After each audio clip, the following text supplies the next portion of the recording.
Note: the following video depicts a specific configuration of the notebook. The same removal and replacement procedures apply to all configurations of the notebook.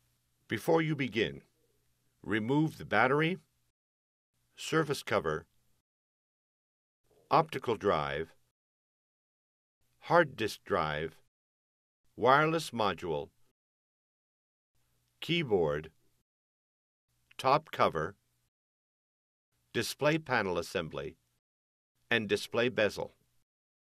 Removal. Important.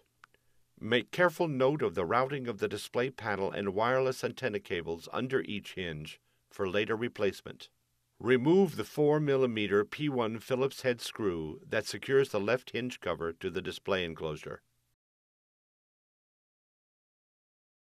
Release the left hinge cover from the clips that secure it to the display enclosure.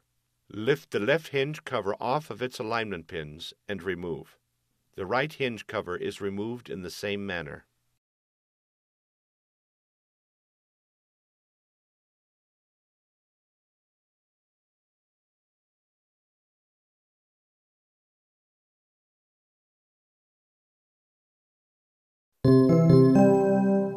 Replacement. Place the left hinge cover onto its alignment pins on the left side of the display panel. Gently press down on the left hinge cover to secure it in its clips. Replace the 4mm P1 Phillips head screw that secures the left hinge cover to the display enclosure. The right hinge cover is replaced in the same manner.